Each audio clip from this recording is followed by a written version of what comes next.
Welcome to chapter 12, the book of 1 Samuel.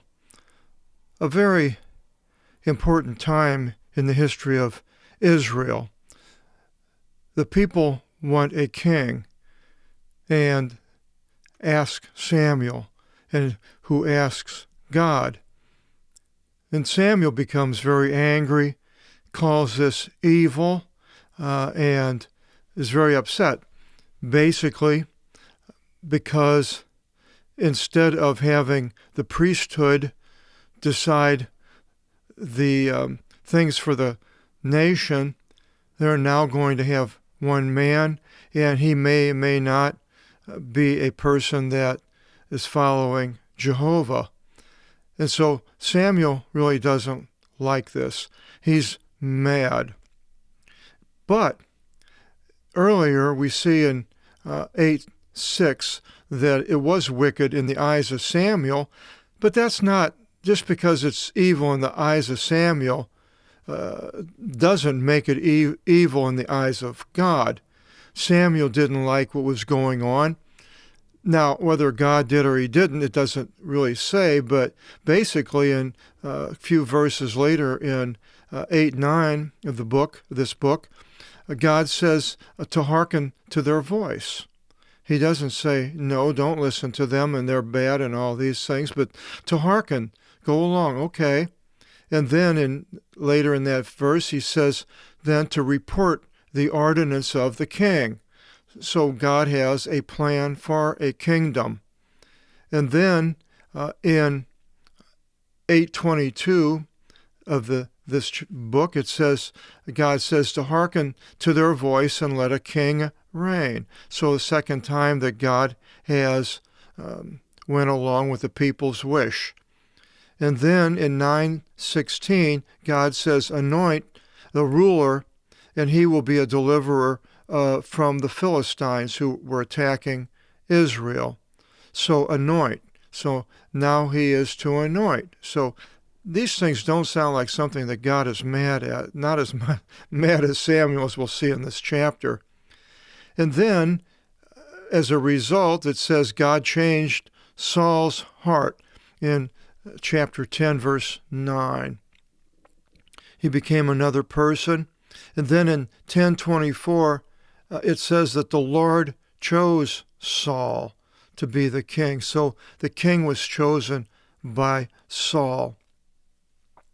And then a spirit of the Lord sprung upon Saul in verse 11:6. In the New Testament, in Romans, it mentions about the authority and obeying the authority. It's designed by God, made for man's good, and to punish evildoers and to do good things. So hopefully this is the type of government people can have, but the whole idea in that part is to obey the authorities. So now, with that behind us, we see Samuel, and see what he has to say. Samuel said to every man of Israel, behold, I hearkened to your voice, the phones, a phone, sound, phone, telephone, in all as many things as you said to me. And I gave reign over you a king. Well, he didn't really give the reign. God gave the reign. It says he anointed him. God chose him. So Samuel is kind of lifting himself up, I see here. And then it says, and now, behold, the king travels before you. They could see Saul. And I grow old and shall sit. Kind of given up. I'm old and just, oh, well, whatever happens, I'll just sit here and watch. And behold, my sons are among you. Yeah, well, they're evil sons. And I, behold, I have gone before you from out of my youth and until this day. So now he is either bragging or he's setting himself up to come for people to come against him possibly. And he says, behold, I am here. You should respond against me before the Lord and before his anointed one. Well, now, that means here's your chance. If you have something, then let's bring it out before the Lord. And it has an interesting thing here. And before his Christou is the Greek word, the Christ, his anointed one. Now, who is the anointed one he's talking about before the Lord and before his anointed one? Well, I see three possibilities. One would be Samuel. You should respond against me before the Lord and before me, his anointed one.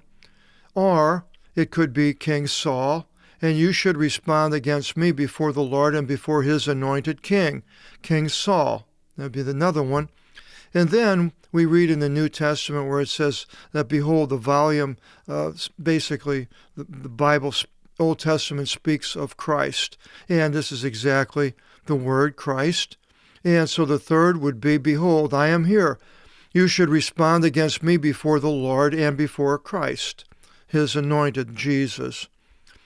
Then he continues, well, of whose calf have I taken? Or whose donkey have I taken? Or who of you have I tyrannized over? Or who have I pressured? Or from out of whose hand have I taken an appeasement, a bribe more or less, or a sandal, anything to change his educating over Israel? Should you respond to me, then I will give it back to you. Okay, if you say I've done it, I'll give it back. And they said to Samuel, you did not wrong us, and you did not tyrannize over us, and you have not taken from out of anyone's hand not one thing. And Samuel said to the people, well, the Lord is witness, martis, a martyr, comes from that word. The Lord is witness among you, and his anointed one is witness. I believe it's the third, Jesus. In this day that you have found in my hand anything, and they said, he is witness. God is witness that, and that Jesus is a king. King Jesus, his kingdom. He claims that at the crucifixion time of him in front of Pilate. Pilate says, are you a king? And you said it. The last king of Israel so far. And Samuel said to the people, saying, well, the Lord is witness, the one preparing Moses and Aaron. Now he's going to, this is the witness who God is, preparing Moses and Aaron, and the one leading our fathers from out of Egypt. And now stand, and I will adjudicate for you before the Lord. One last judgment. And I will report to you all the righteousness of the Lord, which he did to you and your fathers. Now see, a king would probably not do all these things. Whether the king had communications with God, I believe some did, David especially, Solomon, but others were very questionable. So he's going to report the righteousness of the Lord. He's still a priest, and he has this power. And Jacob and his son entered into Egypt, and Egypt humbled them. And our fathers yelled to the Lord, and the Lord sent Moses and Aaron. And he led our fathers from out of Egypt and settled them in this place, land of Canaan. And they forgot the Lord their God, and he gave them into the hands of Sisera, commander-in-chief of Jabesh or Eabin, the king of Hazor, and into the hands of the Philistines, and into the hands of the king of Moab. And they waged war with them, sons of Israel. And the sons of Israel, they yelled to the Lord and said, we sinned, for we abandoned the Lord, and we served to the Baalim and to the sacred groves, idolatry. And now rescue us from out of the hand of our enemies, and we will serve to you. Imperative. This is what Samuel is saying they said. And the Lord sent to Jerubbaal, and Barak and Jephthah and Samuel, the judges, and rescued you round about from out of the hand of your enemies, and you dwell secure. So now all these things. But you beheld, it says, and you beheld that Nahash, king of the sons of Ammon, came upon you. And that it was just previous to this. And you said, no, but only that a king shall reign over us. And so the people apparently want this. And the Lord our God is your king. Well, he is. Jesus is king. But there are other kings going to follow this. But he's bringing up that, God is the king. Why do you want another one? And now, behold, the king whom you chose and whom you acquire, and that was Saul. Here he is, standing right in front of you. And behold, the Lord puts over you a king. If you should fear the Lord and should serve to him, and should hearken to his voice, and should not contend with the mouth of the Lord, then you should be, even you yourselves and the king reigning over you, going after the Lord your God. If you're listening, you'll go after God, you and the king. But if you should not hearken to the voice of the Lord, and should contend with the mouth of the Lord, whatever he's saying or writing down, then the hand of the Lord will be against you and against your king. So now, see here the king is being separated from the will of God. Pretty much it's not the same thing with the priesthood. And now stand and behold this great thing which the Lord will do in your eyes. What is that? It is not the harvest of wheat today, is it not? I shall call upon the Lord, and he will give thundering sounds and rain. So here's the power of this prophet to ask God for something, and God does. But the king that I can think of, outside of maybe David, doesn't answer in any way like this. I can't think of any place.